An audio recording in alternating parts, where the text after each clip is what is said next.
श्री भक्तमाल में सच्चे संत श्री स्वाई सिंह जी। गीता में भगवान श्री कृष्ण अर्जुन से प्रत्येक वर्ण के स्वाभाविक कर्म का वर्णन करते हुए कहते हैं कि हे अर्जुन, शूरवीरता, तेज, धैर्य, चातुर्य और युद्ध से पलायन ना करना, दान देना और स्वामी भाव, ये सब के सब क्षत्रिय के स्वाभाविक कर्म हैं। ऐसे ही गुण धर्म वाले क्षत्रिय राजपूत थे श्री स्वाई सिंह जी। आप बड़े ही संत सेवी और परोपकारी स्वभाव के थे। एक बार एक भक्त दंपति वन मार्ग से कहीं जा रहे थे। इनके पास धन संपत्ति देकर के लुटेरों ने इन्हें लूट लिया। उन भक्त दंपति ने पास के गांव में जाकर के गुहार लगाई। यद्यपि गांव के अन्य लोगों को तो लुटेरों का नाम सुनते ही सांप सूंघ गया, परंतु स्वाई सिंह जिसे भक्तों का ये कष्ट नहीं देखा गया, उन्हें तुरंत अपने अस्त्र शस्त्र लिए और घोड़े पर सवार होकर के अकेले ही लुटेरों के पीछे सरपट दौड़ चले। डाकू संख्या में 13 थे। इन्हें अकेले ही आते देख करके उन सब ने इन्हें घेर लिया। इन्होंने भी ललकार कर कहा कि धन संपत्ति छोड़ करके भाग जाओ, नहीं तो प्राणों से हाथ धोना पड़ेगा। संतों को दुख देने वाला कभी सुखी नहीं रह सकता। अब तो वे आप पर चारों ओर से प्रहार करने लगे। कहाँ 1 और कहाँ 13। आपके प्राण संकट में पड़ गए, परंतु तभी भगवत कृपा का चमत्कार हुआ। लुटेरों के अस्त्र शस्त्र इनके शीर का स्पर्श करते ही खंड खंड हो गए। ऐसा लगता था मानो वो हार्ड मांस के शीर से नहीं बल्कि पत्थर के पुतले से टकरा रही हूं। उधर इनकी तलवार जिधर घूम जाती उधर मानो बिजली सी कौंध जाती। लुटेरों को ये देख करके लगा कि हमने किसी भक्त को लूट लिया है, इसलिए हम पर भगवान जी का ही कोप हो गया है। साधारण मनुष्य के वश का ऐसा अद्भुत पराक्रम करना संभव नहीं है। तब वे लोग आपसे रक्षा की प्रार्थना करते हुए शरणागत हो गए। उन लुटेरों ने न केवल सारा धन वापस कर दिया बल्कि लूट डकैती का काम भी छोड़ दिया और सभी भगवत भक्त हो गए। आगे के प्रसंग में हैं श्री चांदा जी, सच्चे संत। श्री चांदा जी का स्थिति काल विक्रम की 17वीं शताब्दी प्राप्त होता है। आप भगवान जी के परम अनुरागी और वीर प्रकृति के संत थे। उस समय देश में यवनों का राज्य था। वे लोग हिंदुओं को पद दलित करने के लिए उनके आस्था के केंद्र मठ मंदिरों को नष्ट कर देते थे। एक बार यवन सेना मठ मंदिरों को ध्वस्त करती हुई बढ़ रही थी। उसने चंद्रसेन पर आक्रमण कर दिया। तब आपने धर्म रक्षार्थ बहुत से वीरों को एकत्र किया और बड़ी वीरता के साथ यवनों से युद्ध किया। आपके प्रबल प्रहारों से यवन सेना के पैर उखड़ गए और वह परास्त होकर के तितर बितर हो गई। इसके बाद आपने जोधपुर के गढ़ में प्रवेश करके उसे सुरक्षित किया। वैशाख मास के कृष्ण पक्ष की 10वीं संवत 1621 विक्रमी की बात है। रामपोल से निकलते हुए आपको यवन सेना ने घेर लिया और चारों ओर से अस्त्र शस्त्रों के प्रहार होने लगे। आपने अपने इष्ट देव का स्मरण कर ऐसा युद्ध किया कि एक भी यवन जीवित नहीं बचा। इस प्रकार श्री चांदा जी शास्त्र और शस्त्र दोनों से धर्म रक्षा करने वाले वीरव्रती भक्त थे। श्री भक्तमाल में सच्चे संतों में श्री नापा जी। श्री नापा जी बड़े ही संत सेवी भगवत भक्त ग्रस्त थे। आपका जन्म खोसा के निकट एक ग्राम में हुआ था और आप जाति से माली थे। आपके यहाँ सदैव संतों की मंडलियाँ आती रहती थी और कथा कीर्तन एवं सत्संग होता रहता था। आपके आसपास के लोगों को इससे बड़ा आश्चर्य होता कि इनके पास कहाँ से इतना धन आता है। कुछ ईर्ष्यालु लोगों ने आपकी राजा से शिकायत कर दी कि महाराज, नापा जी के पास बहुत धन है, परंतु वे राज कर नहीं देते हैं। अविवेकी राजा ने आपको कारागार में डाल दिया। उधर आपके घर पर एक दिन संतों की एक मंडली आ पहुंची। अब आपकी पत्नी को बड़ी चिंता हुई कि घर में ना तो रुपया पैसा है, ना भोजन सामग्री। संतों का स्वागत सत्कार और उनकी भोजन व्यवस्था कैसे की जाए। आपकी पत्नी ने एक विश्वस्त व्यक्ति के माध्यम से ये सूचना आप तक भिजवाई। आपने उत्तर दिया कि घर में लोटा थाली जो कुछ भी हो सब बेच करके संत सेवा कर दो। पत्नी ने ऐसा ही किया, पर लोटा थाली बेचने से भला कितने दिन तक संत सेवा और गृहस्थी चल सकती थी। घर में फिर से फाके होने लगे। इसी बीच पत्नी के मायके वाले भी आ गए। अब उस बेचारे के समक्ष एक और धर्म संकट खड़ा हो गया। कहीं से कोई सहायता की आशा नहीं थी। निदान सब तरफ से निराश होकर के उसने अशरण शरण भगवान जी की शरण ली और आर्त भाव से लज्जा रक्षा की प्रार्थना की। भक्तिमती पत्नी की ये करुण टेर भगवान जी तक पहुँचने में देर नहीं लगी। उन्होंने तुरंत आपका रूप बनाया और बर्तन तथा भोज्य सामग्री आदि ला करके घर में रख दिए। इधर राजा के गुप्तचरों ने राजा को खबर दी कि नापा जी के घर की तो ये हालत है कि उनकी पत्नी ने घर के बर्तन आदि बेच करके संत सेवा कर दी। यह सुनकर के वह बहुत प्रभावित हुआ और तुरंत ही आपको कारागार से छुड़वा दिया। जब आप घर आए तो घर को धन धान्य से संपन्न देख करके बड़े ही आश्चर्यचकित हो गए। आपने पत्नी से पूछा कि ये सब सामान कहाँ से आया। अब आश्चर्यचकित होने की बात पत्नी की थी। उसने कहा, ये आप कैसी बात कर रहे हैं? अरे आप ही तो कल सायंकाल को सारा सामान लाए थे। आप कुछ नहीं बोले और मन ही मन प्रभु की कृपा का स्मरण करके गदगद हो गई। श्री नापा जी ग्रस्त थे। आजीविका के लिए आप खेती करते थे। आपका ज़्यादातर समय संत सेवा में ही बीतता था। अतः खेत सूखने लगे। एक दिन आप रात में खेतों की सिंचाई कर रहे थे, परंतु रात भर परिश्रम करने के बावजूद खेत सूखा का सूखा ही रह गया। सारा का सारा पानी बह गया था। दूसरे दिन जब आपने खेत की दशा देखी तो बहुत दुखी हुए। आप जैसे भक्त का दुख भगवान जी को भी बर्दाश्त नहीं हुआ और वे आपके पुत्र का रूप धारण करके आए और बोले, पिताजी, आपको अब रात्रि में खेती की सिंचाई करने की आवश्यकता नहीं है। अब आप निश्चिंत रहिए और मैं दिन में ही खेतों की सिंचाई और खेती का काम कर दिया करूँगा। आप प्रसन्नतापूर्वक संत सेवा कीजिए। पुत्र की इस कर्तव्य निष्ठा और संत सेवा के प्रति आदर भाव देख करके आपको बड़ी प्रसन्नता हुई और आप निश्चिंत होकर के संत सेवा करने लगे। एक दिन आपने देखा कि पुत्र घर पर सो रहा है।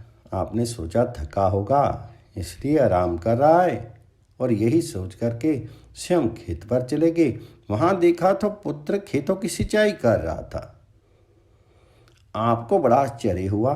चुपचाप घर लौट आए और यहाँ देखा तो पुत्र सो रहा था। अब तो आप समझ गए कि मेरे पुत्र का वेश धारण करके स्वयं परम पिता परमात्मा ही मेरे खेतों की देखभाल कर रहे हैं। अब तो आप तुरंत ही वापस अपने खेतों पर पहुंचे और पुत्र रूपधारी भगवान जी का हाथ पकड़ कर कहने लगे, प्रभु, मैं आपको पहचान गया। आप मेरे पुत्र नहीं, स्वयं श्री भगवान हैं। पुत्र रूपधारी भगवान जी ने कहा, अरे पिताजी, आप ये क्या कर रहे हैं? मैं तो आपका पुत्र ही हूँ। परंतु जब आप नहीं माने तो विवश होकर के भगवान जी को प्रकट होना पड़ा। आपने कहा, प्रभु आपको ये सब करने की क्या जरूरत थी? प्रभु ने कहा, नापा जी, आप नित्य प्रति हमारी और हमारे भक्तों की सेवा करते हैं। यदि हमने थोड़ी सी आपकी सहायता कर रही थी तो क्या हो गया? अरे मैं तो आप द्वारा की गई सेवा का ब्याज भी नहीं चुका पाया हूँ। भक्त वत्सल प्रभु की बातें सुन करके आपके प्रेम अश्रु छलछला आए और हृदय परम आनंद से गदगद हो उठा। ऐसे भक्त और संत सेवी थे श्री नापा जी। इतना ही नहीं, बड़े उदार, दानी और परोपकारी भी थे। एक दिन आपके द्वार पर एक अतिथि आए। आपने पत्नी से कहा कि अतिथि के लिए कुछ भोजन की व्यवस्था करो। पत्नी ने कहा, स्वामी मात्र एक रोटी है जो मैंने बालक के लिए रखी है। हमें और आपको तो उपवास करना ही है। ऐसे में मैं अतिथि के लिए क्या व्यवस्था करूं? घर में अन्न का एक दाना भी नहीं है, ना ही पास में पैसे ही हैं। आपने कहा, देवी बालक की रोटी में से ही आधी रोटी अतिथि को भी दे दो। इससे बालक के भी प्राण बचे रहेंगे और अतिथि भी द्वार से भूखा नहीं जाएगा। ऐसे परोपकारी संत थे श्री नापा जी। श्री भक्तवत्सल परोपकारी भक्त श्री कीता जी। श्री कीता जी महाराज का जन्म जंगल में आखेट करने वाली जाति में हुआ था। परंतु पूर्व जन्म के संस्कारवश आपकी चित्तवृत्ति अनिमेष रूप से भगवत स्वरूप में लगी रहती थी। आप सर्वदा भगवान श्री राम की कीर्ति का गान किया करते थे। साथ ही आपकी संत सेवा में बड़ी प्रीति थी। यहाँ तक कि आप संत सेवा के लिए भगवत भक्ति से विमुख जनों को जंगल में लूट भी लिया करते थे और उससे संत सेवा करते थे। एक बार की बात है, आपके यहाँ एक संत मंडली आ गई, परंतु आपके पास धन की कोई स्थायी व्यवस्था तो थी नहीं। अतः आपने अपनी एक युवती कन्या को ही राजा के यहाँ गिरवी रख दिया और उस प्राप्त धन से संत सेवा की। आपको आशा थी कि बाद में धन प्राप्त होने पर कन्या को छुड़ा लूंगा। उधर जब राजा की दृष्टि कन्या पर पड़ी तो उनके मन में कुत्सित भाव आ गया।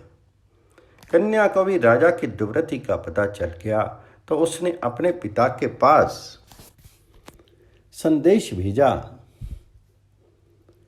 बेचारे कीता जी क्या करते? राज सत्ता से टकराने से समस्या का हल नहीं होना था। अंत में उन्होंने प्रभु जी की शरण ली। उधर कन्या ने भी अपनी लज्जा रक्षा के लिए प्रभु से प्रार्थना की। भक्त की लज्जा भगवान जी की लज्जा होती है।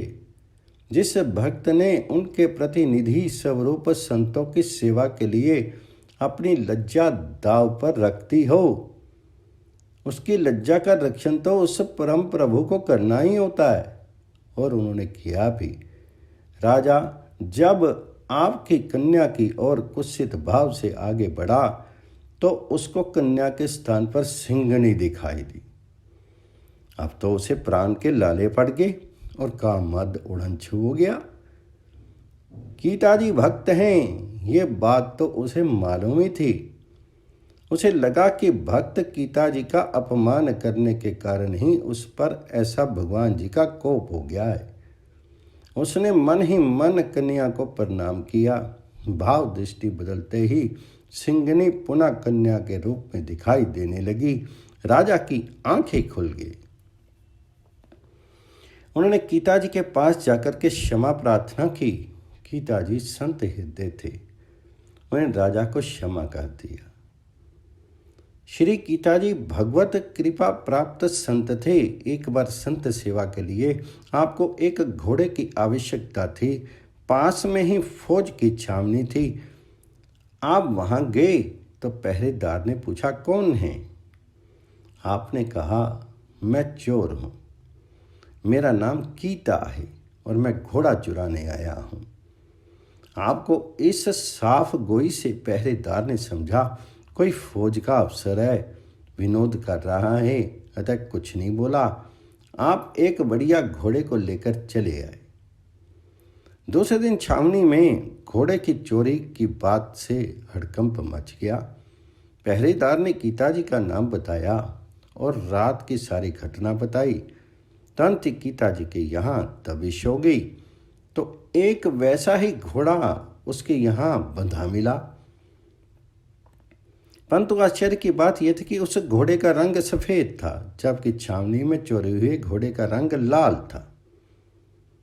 इस बाबत जब गीताजी से पूछा तो उन्होंने सारी बात सच सच बता दी। घोड़े के रंग बदलने के बारे में कहा कि ऐसा तो प्रभु की इच्छा से ही हुआ है, यह मेरी मानवीय सामर्थ्य की बात नहीं है। आपकी साफ कोई भगवत भक्ति और संत निष्ठा से फौज का सरदार बहुत प्रभावित हुआ और संत सेवा के निमित्त बहुत सा द्रव्य भेंट किया, साथ ही अपने बहुत से सैनिकों के साथ आपका शिष्य बन गया। श्री गीताजी निष्ठावान और सच्चे आज्ञाकारी साधकों को ही शिष्य बनाते थे। एक बार एक साधक भक्त ने 12 वर्ष तक आपकी सेवा की, परंतु आपने उसको तब भी दीक्षा नहीं दी। फिर आपने इष्टदेव प्रभु श्री राम जी के स्वप्न में आदेश देने पर उसे दीक्षा देने का निर्णय लिया।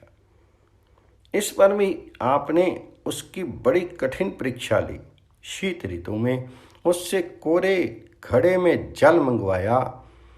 जब वह साधक जल लेकर के आया तो उन्होंने उसके सिर पर रखे घड़े को डंडे के प्रहार से फोड़ दिया, जिससे उसका सारा सिर भीग गया। तत्पश्चात आपने पुनः उससे दूसरा घड़ा भर करके लाने को कहा। इस प्रकार आपने 7 घड़े उसके सिर पर फोड़ दिए। अंत में जब वह 8वां घड़ा भर कर ले आया तो आपने उसको धैर्य और गुरु आज्ञा के प्रति निष्ठा की परीक्षा में उत्तीर्ण मान करके उसे दीक्षा दे दी। श्री भक्तमाल में परोपकारी भक्त लक्ष्मण लफरा लड्डू संत जोधपुर त्यागी, सूरज कुंभन दास बिमानी खेम बिरागी, भावन बिरही भरत नफर हरिकेश लटेरा, हरिदास अयोध्या चक्रपाणी सरजू तट डेरा। तिलोक पुखरती बिजली उद्धव बनचर वंश के, पर अर्थपरायण भक्त ये कामधेनु कल चुके। ये भक्तजन इस कलयुग में भी बड़े ही परोपकारी तथा आश्रित जनों का मनोरथ पूर्ण करने के लिए कामधेनु के समान हुए।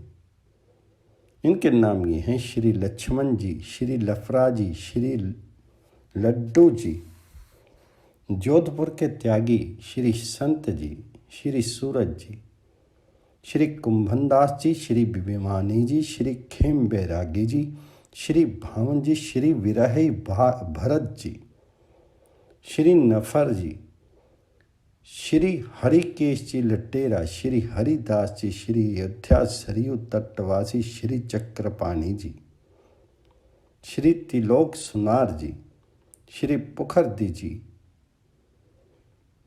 श्री बिजली जी, वंचर श्री हनुमान वंश में उत्पन्न श्री उद्धव जी। इन परोपकारी भक्तों में से कुछ भक्तों के चरित्र इस प्रकार हैं। पहले भक्त हैं श्री लड्डू जी। श्री लड्डू जी महाराज बड़े ही परोपकारी एवं भगवत भक्त वैष्णव संत थे। दूसरे के दुखों को दूर करना आपका सहज स्वभाव था। आपके समय में बंगाल प्रांत के एक गांव में प्राय भगवत विमुख नास्तिक लोग ही रहते थे। वहाँ के लोग संत भगवंत को कुछ जानते ही नहीं थे। मानना तो दूर रहा, इन्हें हिंसा करने में लेश मात्र का भी पाप भी नहीं था। यहाँ तक कि पशु बलि क्या, मानव बलि देने में भी उनको हिचक नहीं होती थी। एक बार संतों की एक टोली उस गांव में जा पहुंची। वे लोग 3 दिन तक वहां भूखे पड़े रहे। किसी ने उन्हें भोजन प्रसाद के लिए नहीं पूछा। उन संतों ने जब वहां के लोगों की रहनी सहनी श्री लड्डू जी से बताई तो आपने उन्हें वैष्णवता का उपदेश देने का निश्चय किया। कहते हैं कि जिस समय आप उन विमुखों के देश पहुंचे उस समय वहां के राजा ने देवी को बलि देने के लिए किसी मनुष्य को पकड़ लाने के लिए अपने कर्मचारियों को भेजा था। राज कर्मचारी एक गरीब ब्राह्मण के बालक को पकड़ करके ले जा रहे थे। उसके माता पिता कर्ण क्रंदन कर रहे थे। उसी समय आप वहां पहुंच गए। दीन ब्राह्मण दंपति आपकी शरण में आए और पुत्र की रक्षा करने की प्रार्थना की। ब्राह्मण की करुण प्रार्थना, ब्राह्मणी के क्रंदन और बालक की दीनता देख करके आपका संत हृदय द्रवित हो उठा। आपने ब्राह्मण बालक को मुक्त करा दिया और उसकी जगह पर स्वयं बलिदान होने के लिए तैयार हो गए। राज कर्मचारी आपको पकड़ करके देवी के सम्मुख ले गए। देवी वैष्णव भक्त की बलि के लिए आया देख करके अत्यंत कुपित हुई और उन राज कर्मचारियों का ही वध कर डाला। इस घटना का भक्तमाल के टीकाकार श्री प्रियादास जी ने अपने एक कविता में इस प्रकार वर्णन किया है। लड्डू नाम भक्त जाए निकसे विमुख, देश ले सुना संत भाव जाने पाप पागे है। देवी को प्रसन्न करे मानस को मारी धरे, ले गे पकड़ी तहाँ मारी बे को लागे हैं। प्रतिमा को भारी बिकरारी रूप धारी आई, लेके तलवार मूंड काटे भीजे बागे हैं। आगे नृत्य करे दृग भरे साधु पांव धरे, ऐसे रखवारे जानी जन अनुरागे हैं। भक्तमाल में परोपकारी भक्तों में श्री संत जी, भक्त श्री संत जी का साधु सेवा में बड़ा प्रेम था। उन्हें गांव गांव से भिक्षा ला करके संत सेवा करने का नियम ले रखा था। एक बार ये किसी गांव में भिक्षा लेने गए थे। इसी बीच घर पर संतों की जमात आ गई। संतों ने इनकी पत्नी से पूछा कि संत जी कहाँ हैं? तब पत्नी ने प्रमाद पूर्वक कहा कि वे चूल्हे में गए। पत्नी की वाणी सुन करके संत जान गए कि इसका साधु संतों में भाव नहीं है, अतः वहीं से चल दिए। संयोग से मार्ग में श्री संत जी मिल गए। संतों ने पूछा, आप कहाँ रहे?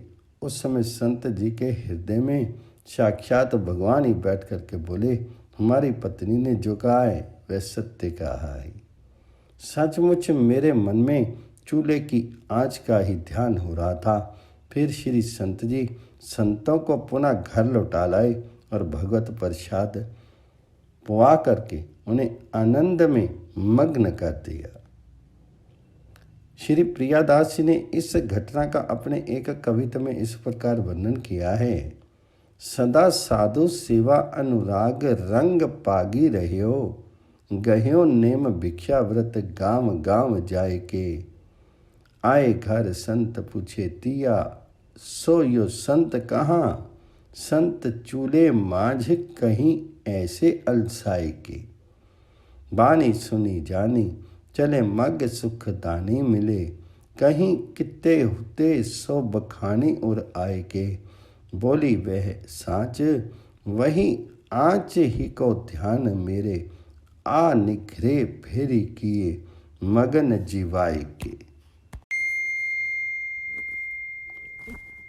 श्री भक्तमाल में परोपकारी भक्तों में श्री त्रिलोक जी सुनार,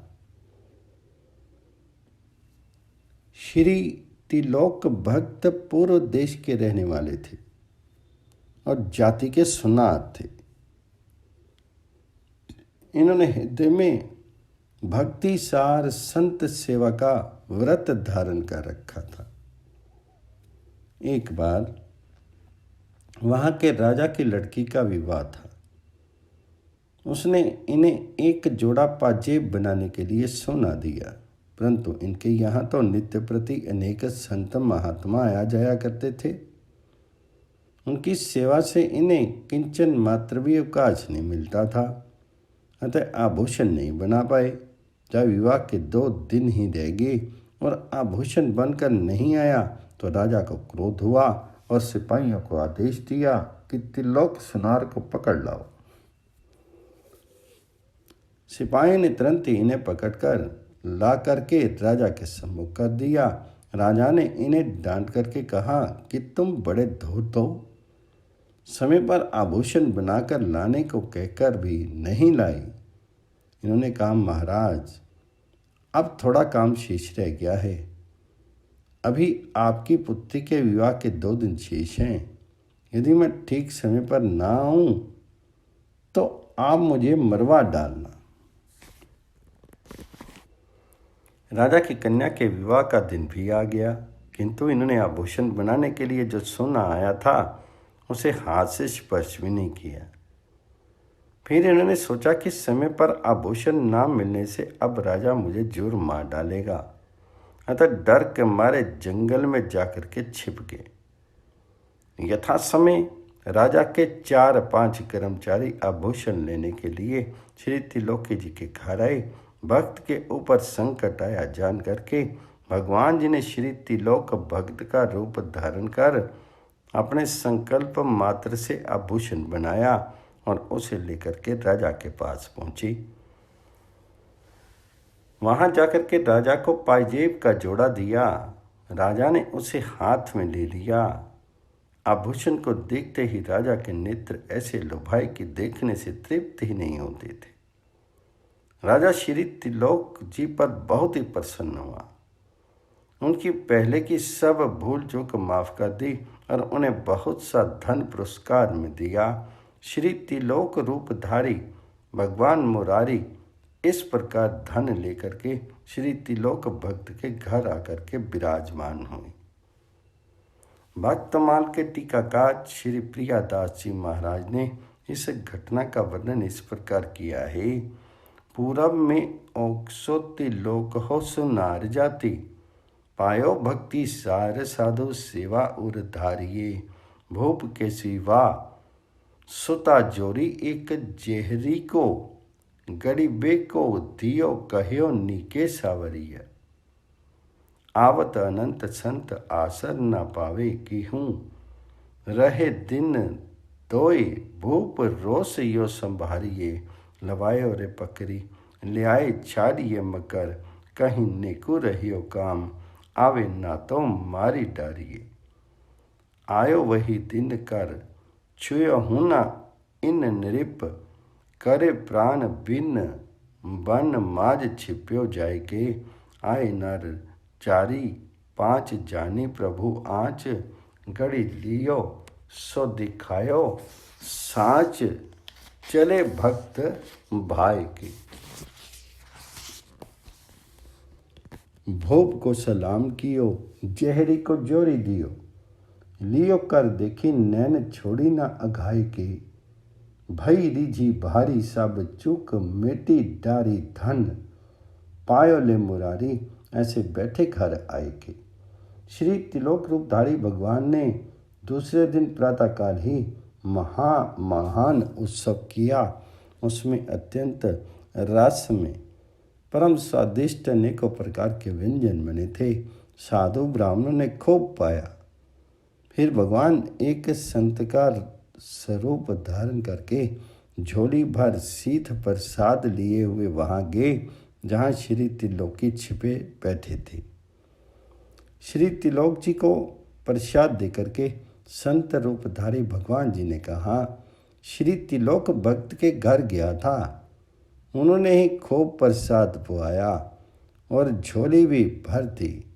श्री त्रिलोक भक्त ने पूछा, कौन त्रिलोक? भगवान जी ने कहा, जिसके समान त्रिलोक में दूसरा कोई नहीं है। फिर भगवान जी ने पूरा विवरण बताया। संत रूपधारी भगवान जी के वचन सुनकर के श्री त्रिलोक जी के मन को शांति मिली। फिर भगवत प्रेम में मगन श्री त्रिलोकी जी रात्रि के समय घर आई। घर पर साधु संतों की चहल पहल तथा घर को धन धान्य से भरा पूरा देख करके श्री त्रिलोकी जी का श्री प्रभु के श्री चरणों की और भी अधिक झुकाव हो गया। वे समझ गए कि श्री प्रभु ने मेरे ऊपर महान कृपा की है, निश्चय ही मेरे किसी महान भाग्य का उदय हुआ है। श्री प्रियादास जी श्री त्रिलोक जी पर भगवान जी की इस कृपा का अपने एक कविता में इस प्रकार वर्णन करते हैं। भोर ही महोची कियो, जोई मांगे सोई दियो, नाना पकवान रस खान स्वाद लागे हैं। संत को स्वरूप धरी, ले प्रसाद गोद भरी, ते गए तहाँ पावे जो तिलोक ग्रह पाके हैं। कौन सो तिलोक? अरे दूसरो तिलोक मैं ना बैन, सुनी चैन भयो आए निसे रागे हैं। चहल पहल धन भरियो घर देखी, धरियो प्रभु पद कंज जानो मेरे भाग जागे हैं। श्री भक्तमान में परोपकारी भक्तों में श्री लक्ष्मण जी और श्री लफरा जी। पहले श्री लक्ष्मण जी। परम संत सेवी श्री लक्ष्मण जी संतों के रहने के लिए निवास स्थान बनवा रहे थे। छत का पटाव हो गया था, परंतु वे अभी परिपक्व नहीं हुआ था कि छत की आधारभूता एक बल्ली टूट गई। लोगों को बड़ी चिंता हुई कि अब तो छत गिर जाएगी अथवा नीचे को धंस जाएगी, अब तो इसे फिर से बनवाना पड़ेगा। श्री लक्ष्मण जी ने सबको समझाया कि आप लोग चिंता मत करें, श्री हरि कृपा से कुछ भी नहीं बिगड़ेगा। सचमुच प्रातःकाल जब सबने देखा तो बल्ली में टूटने का निशान भी नहीं था। छत ज्यों की तरह दुरुस्त थी। सब लोग भगवान की इस प्रत्यक्ष कृपा पर आश्चर्य करने लगे। ऐसे अनन्य निष्ठावान और संत सेवी भक्त थे श्री लक्ष्मण जी। अगले प्रसंग में है श्री लफरा जी। श्री लफरा गोपाल देव आचार्य जी।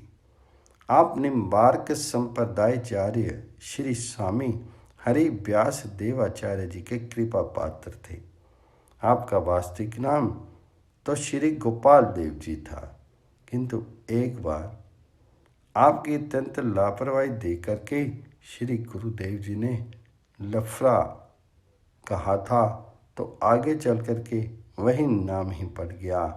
वह प्रसंग इस प्रकार है। आप स्वभाव से बड़े विरक्त एवं अलमस्त थे। एक बार श्री गुरुदेव जी ने आपको एक आश्रम की देख रेख का भार सौंपा। यद्यपि इस कार्य में आपकी अभिरुचि बिल्कुल नहीं थी, फिर भी श्री गुरुदेव जी से संकोचवश आप इनकार नहीं कर सके। अतः कुछ दिन तक तो आपने जैसे तैसे आश्रम का कार्य संभाला। फिर 10 दिन के लिए तीर्थ यात्रा का बहाना बना करके श्री गुरुदेव जी से आज्ञा लेकर के आप आश्रम से निकले, तो फिर लौट करके आश्रम पर गए ही नहीं। श्री गुरु जी ने कुछ दिन तक तो इनकी प्रतीक्षा की, परंतु ये जब नहीं आए तो उन्होंने प्रसंग चलने पर इन्हें लफरा कहा। वही नाम पड़ गया। एक बार ये घूमते फिरते एक संत के स्थान में पहुंची। वे संत जी संतों की खूब सेवा करते थे, परंतु उन दिनों वे बड़े उदास थे। श्री लफरा जी ने उदासी का कारण पूछा तो उन्होंने बताया कि यहाँ का राजा एक दुष्ट यवन है। वे आश्रम को हड़पना चाहता है, इसलिए मैं बहुत चिंतित हूँ। श्री लफरा जी ने उन संत जी से कहा कि आप आश्रमवासी सभी संतों को लेकर कहीं अन्यत्र चले जाइए, मैं अकेले उस दुष्ट को देख लूँगा। आपकी बात मान करके वे संत आश्रम छोड़ करके कहीं चले गए। आप अकेले वहाँ रहेंगे। उस दिन यमनराज ने आश्रम के सभी संतों को गिरफ्तार करने के लिए सिपाहियों को भेजा। आश्रम में और कोई तो मिला नहीं। सिपाहियों ने श्री लफरा जी को ही पकड़ करके नज़रबंद करके कारागार में डाल दिया। उसी रात यमनराज को स्वप्न में मोहम्मद साहब ने आदेश दिया कि तुम शीघ्र अतिशीघ्र भक्तराज श्री लफरा जी को कारागार से मुक्त कर दो, अन्यथा तुम्हारा सर्वनाश हो जाएगा। फिर क्या था, प्रातःकाल होते ही वह दुष्ट यमनराज नंगे पांव तोड़ा हुआ आपके पास गया और चरणों में पड़ करके अपराध के लिए बहुत बहुत क्षमा याचना की। श्री लफरा जी ने क्षमा प्रदान करते हुए उसे साधु सेवा का उपदेश दिया। आपके उपदेश से प्रभावित होकर के यमनराज ने बहुत सी जमीन साधु सेवा निमित्त आश्रम को प्रदान कर दी।